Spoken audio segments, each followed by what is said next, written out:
Embaixadores de Sião, nos dias 13 e 14 de junho, na Igreja Congregacional do Calvário, em Campina Grande, pela ocasião do jubilamento do pastor João Bosco e 50 anos de Embaixadores de Sião na estrada.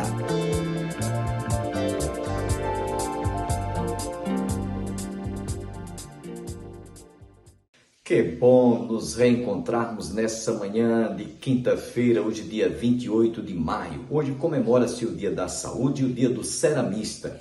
Parabenizamos a todos os profissionais que trabalham em prol daqueles que estão enfermos. Vocês estão de parabéns porque vocês têm contribuído para que o enfermo seja sarado, seja tratado, seja medicado e fique bom.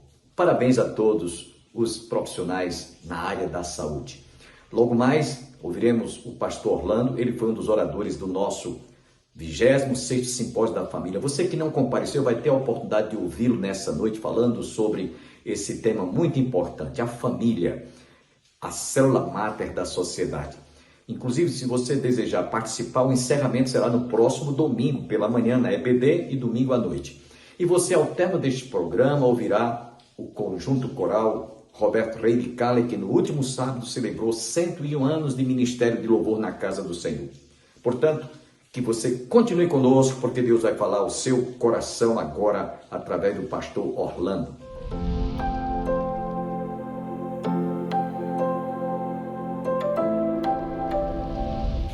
Mateus capítulo 7,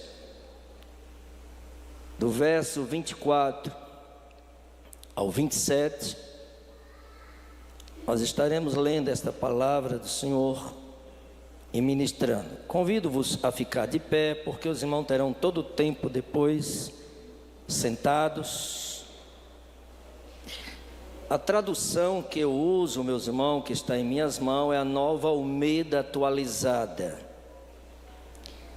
E a santa palavra do Senhor diz: todo aquele, pois, que ouve estas minhas palavras e as pratica, será comparado a um homem prudente que construiu a sua casa sobre a rocha.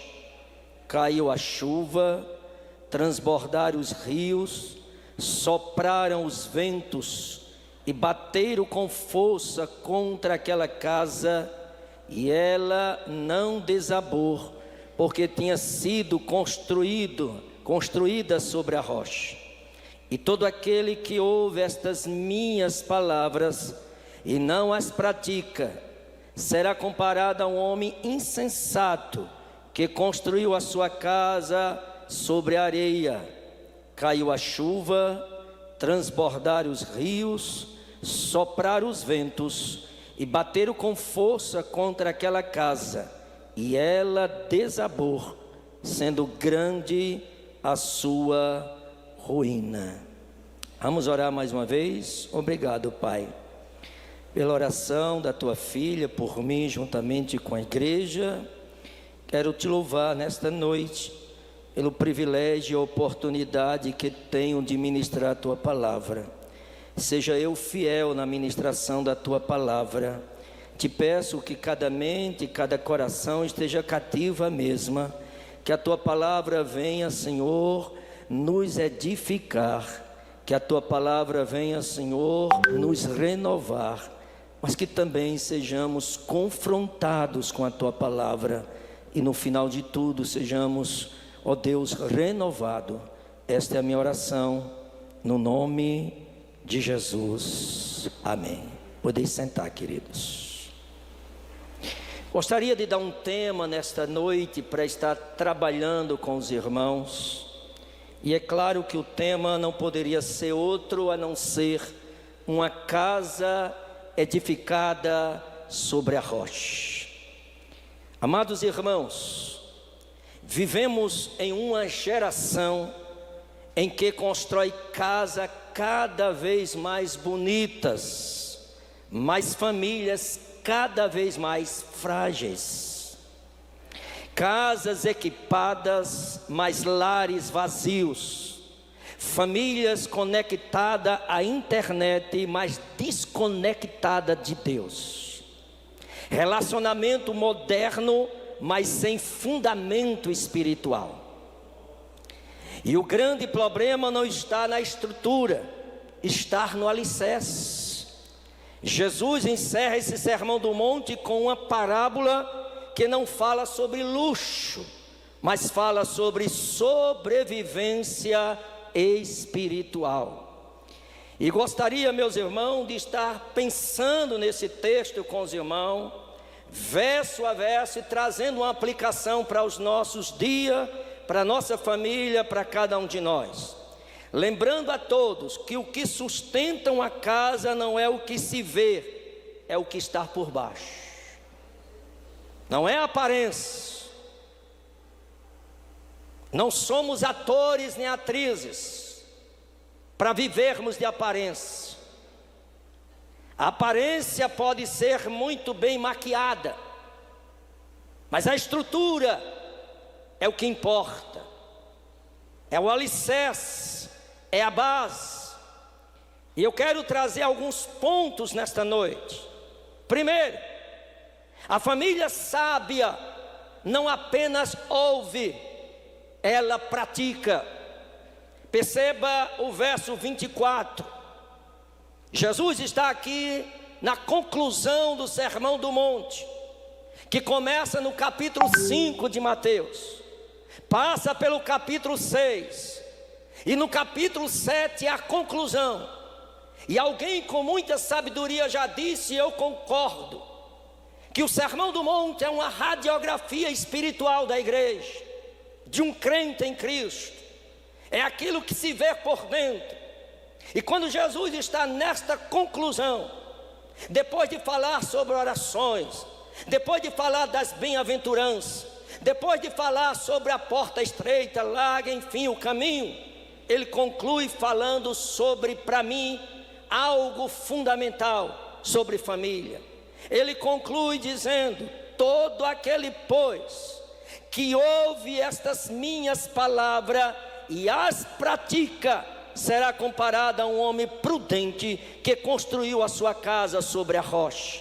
Eu quero destacar este ponto: todo aquele que ouve e pratica. Primeiro, ouvir, aqui está a ideia de escutar continuadamente. Praticar quer dizer agir, viver e aplicar na vida. Jesus não está falando de ignorantes, Jesus está falando de ouvintes dentro de um ambiente religioso. O perigo não é não ouvir, o perigo é ouvir e não obedecer. Perceba, meus irmãos, este sermão, ele é fundamental para as nossas vidas, principalmente nos dias em que estamos vivendo.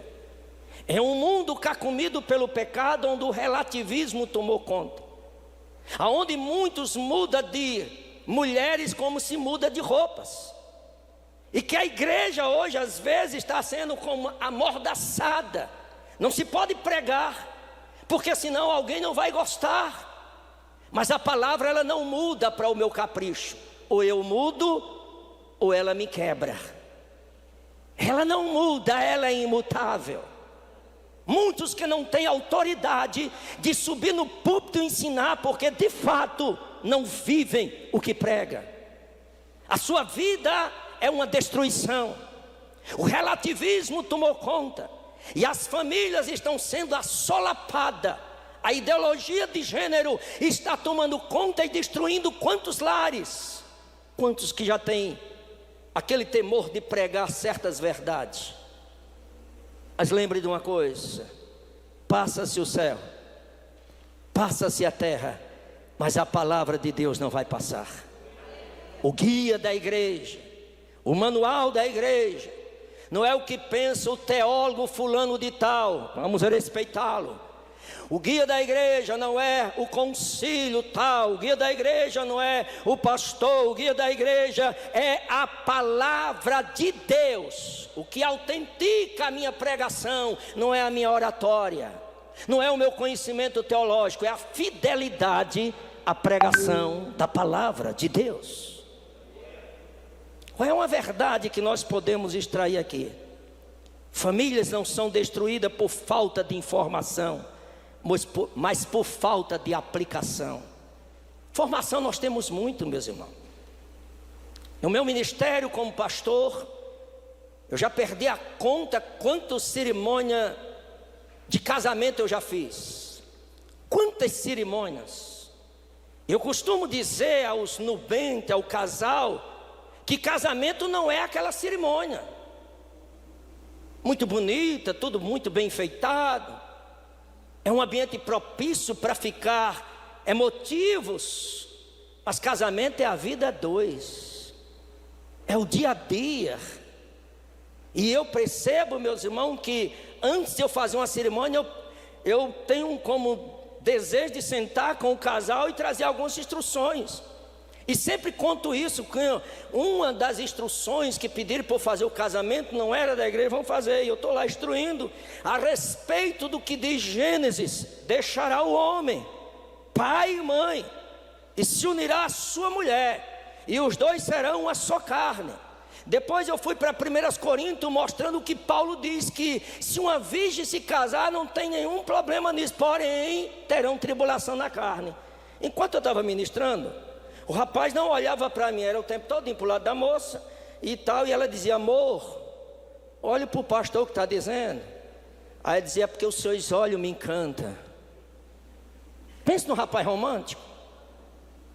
Aí ela disse: mas tem que prestar atenção. E eu estava ali, na época eu estava com 28 anos de casado. Hoje eu vou fazer 44, agora no dia 28 de julho. E de repente ela disse: não, porque os seus olhos é como mel. Sabe como aquela coisa melosa, teatral?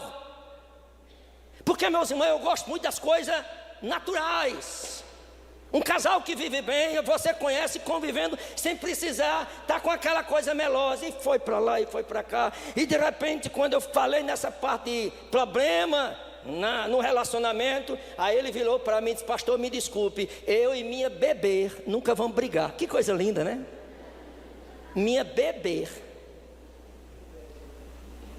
Eu continuei a ministração. Ele interrompeu pela segunda vez e disse: pastor, eu quero dizer novamente, eu e minha bebê nunca vamos brigar. Minha bebê é tudo. Na terceira vez eu olhei para ele e disse: olhe para mim, esse aqui é irmão desse. Eu tenho 28 anos de casado, e todos os casados aqui sabem que casamento tem momento que está no vale, tem momento que está no deserto, é luta, sim ou não? Casamento para mim é o maior milagre. São dois seres antagônicos, diferentes, de educação diferente, cultura diferente, família diferente, que vão conviver debaixo do mesmo teto. Se o Senhor não edificar a casa, em vão trabalhos que edifica, que sustenta o seu casamento. E o meu é Jesus sendo o Senhor do lar. Por favor, me desculpe se os colegas não quiserem nem me convidar mais, mas eu não acredito um casal dizer assim: nós nunca tivemos problema. Mentiroso. Não chegou e disse: eu nunca nem sequer olhei com a cara feia para minha mulher. A cara feia dele já era de nascença. Por favor, o que Jesus está trazendo aqui é algo muito sério. E naquele momento eu disse àquele jovem: jovem, por favor, aprenda que casamento vai ter altos e baixos. Foi feito o casamento aqui em Campina Grande, eu esqueço onde foi o lugar da recepção. Meus irmãos, pensem no casamento, era muito choro e tal, não por causa que eu estou ministrando, um momento propício, aquela maravilha. 7 meses depois, eu estou visitando aquele casal, a mala pronta, revoltado, e ele chamando esta jumenta. Oxente, a bebê já mudou? 7 meses de casado, meu filho, é lua de mel, ainda estou separado, destruído, uma vida para um canto e para outro. Até hoje, nem se falar se fala. Por favor, vamos deixar de querer maquiar a coisa. O que é que Jesus está trazendo aqui? Famílias não são destruídas por falta de informação, mas por falta de aplicação. Informação temos muitas mesmo, são muitas informações. Preste bem atenção. Tem família que pode ter Bíblia aberta na sala, ouvir pregações diariamente, frequentar cultos fielmente e ainda assim viver em brigas, em falta de perdão e desordem espiritual. Quando não se aplica a palavra do Senhor, porque ouviram, mas não praticaram. Vocês ensinam e vivem? Isso é uma pergunta que devemos fazer a nós mesmos.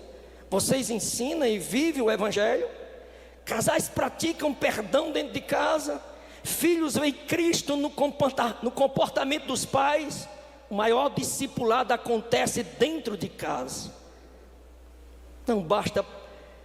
Mas não basta praticar, é preciso saber sobre o que estamos construindo. Deixa eu lhe dizer, pela misericórdia de Deus, agora no dia 26 de junho, que eu faço aniversário junto com o aniversário de ministério, eu vou fazer 62 anos e 32 anos que estou à frente da Diamantina. Digo aos colegas aqui presentes, casei com a igreja é noiva de Cristo. Você casou com uma mulher que tem sentimento, que tem vontade. Ministério, meus irmãos, que requer do pastor muitas vezes coisa árdua, mas começa dentro de casa. Eu preciso estar bem com Lúcia de Fátima, porque senão eu não passo de um ator aqui à frente. Se eu não tiver condição de pregar diante dela, meu ministério é fracassado. Se eu não tiver condições de pregar diante das minhas noras, dos meus filhos, dos meus netos, são 7. Eu tenho um neto com 20 anos, que fez ontem. E isso eu não estou falando aqui a todos de perfeição, porque tem muitos defeitos. Eu estou falando, meus irmãos, de algo que Cristo requer de cada um de nós. Segundo ponto, o fundamento da família é Cristo e sua palavra.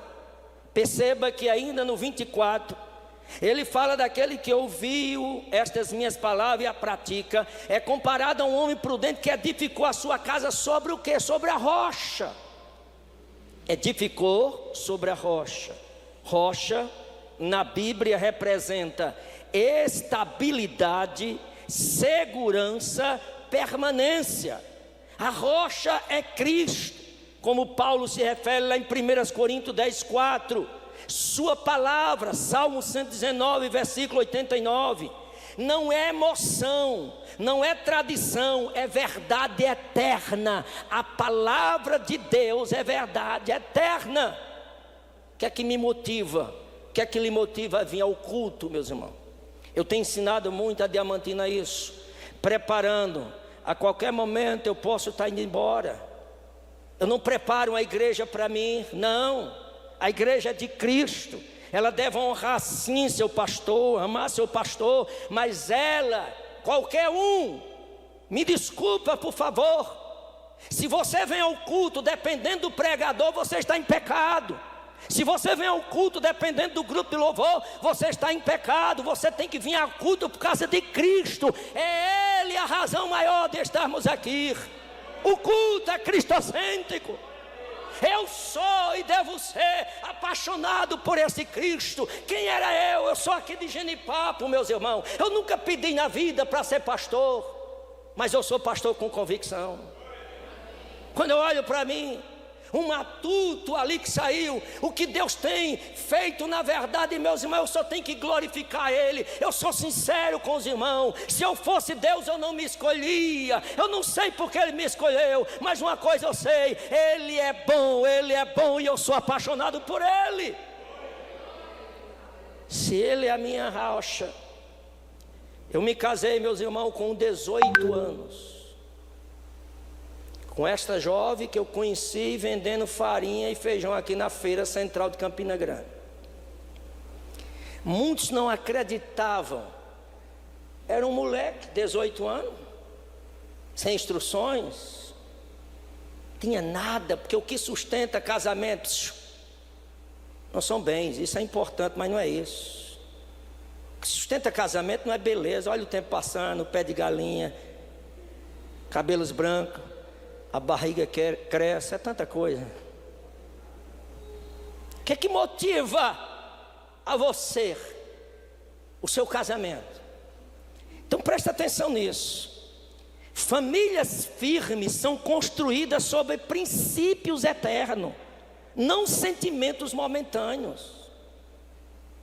Meus irmãos, como é importante trabalhar isso para a igreja, em simpósio de família, e falar a respeito de que você poder ter uma família estruturada. Você jovem que não casou ainda, que vai casar, como nós como igreja temos uma grande responsabilidade de ensinar e mostrar o que é casamento.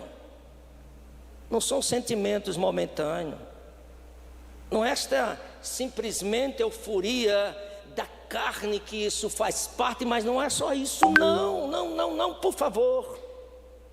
Muitos casais estão sofrendo o que nós chamamos a síndrome do ninho vazio. Os filhos crescem.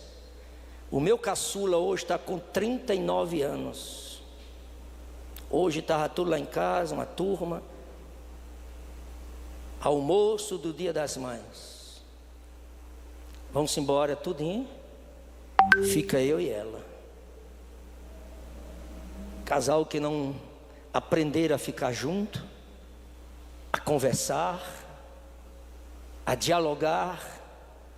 Eu digo sempre que duas coisas é importantes no casamento: diálogo e perdão. Quantos solitários dentro de casa?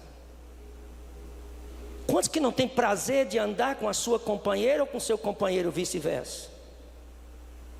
Não é uma questão de dependência, é uma questão de que essa necessidade. Eu entendo, meus irmãos, que neste mundo em que nós vivemos, muita coisa tem, modificado, e muitos têm centrado nisto. Quantos que conseguem tirar férias com a sua família, precisa estar junto com alguém? Quantos que não valorizam a sua família? Eu viajo muito com essa mulher, sozinho, eu e ela, num carrinho ali, um mob. Quantas vezes? Ainda chegamos de viagem, quinta-feira, de Natal, nós temos 2 congregações lá. O que é que eu estou dizendo aos irmãos? E não estou me apresentando aqui, eu moro ali, alguns conhecem. O que eu estou dizendo, meus irmãos, é que essa síndrome do ninho vazio tem destruído alguns casamentos que aparentemente eram tão sólidos, mas o tempo veio. Por isso vou repetir essa frase: famílias firmes não são construídas sobre princípios eternos, não de sentimentos momentâneos. Hoje muitos casamentos são assim: se eu estiver feliz, eu continuo. Mas se uma casa estiver na rocha, mesmo em dias difíceis, permanece firme em Deus. Quantos jovens que já casam assim, se der certo, casamento não é test drive, que você vai fazer uma experiência se der certo. Quantos que não podem mais pregar hoje dizer, casamento é até que a morte os separe? É a única coisa, meus irmãos, e tantas coisas. Mas pastor, o senhor é contra divórcio? Eu sou contra, irmão, a banalização de um casamento, que isso tem penetrado na nossa igreja. Eu fui fazer uma estatística, eu gosto de estatística, e o índice de divórcio está quase igual ao mundo. Pastor, alguém chegou e disse, não fale isso não, senão muitos não querem saber. Meus irmãos, assim o ministério está difícil. Se for para negociar princípios de Deus, Cristo governa a sua casa. Existe altar familiar na sua e na minha casa. A palavra de Deus define decisões dentro da sua e da minha casa. Uma casa só é forte quando Jesus é o Senhor dela. Ele deve ser o hóspede invisível do nosso lar. E mesmo quando tudo está certo, algo inevitável pode acontecer. Terceiro ponto, presta atenção no verso 25. As tempestades virão sobre todas as famílias. Vou repetir: as tempestades virão sobre todas as famílias. Veja o texto, que é muito importante o texto. Não o que eu penso, não o que eu imagino, não o que eu idealizei, mas o que é que o texto diz? Verso 25: caiu a chuva, transbordaram os rios, sopraram os ventos e bateram com força contra aquela casa. Ela não desabou, porque tinha sido construída sobre a rocha. Desceu a chuva, vieram os ventos. Deixa eu explicar isso aqui para você. Em primeiro lugar, a minha e a sua casa não está blindada de tufões, de problema. Embaixadores de Sião, nos dias 13 e 14 de junho, na Igreja Congregacional do Calvário, em Campina Grande, pela ocasião do jubilamento do pastor João Bosco e 50 anos de Embaixadores de Sião na estrada.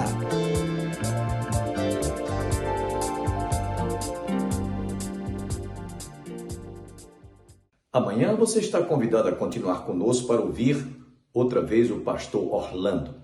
Vamos encerrar o nosso programa ouvindo o conjunto coral Roberto Rei de Cali da Igreja Catedral Congregacional de Campina Grande pelo transcurso do 101º aniversário do Ministério do Louvor na Casa do Senhor. Deleite-se com esta música e até amanhã.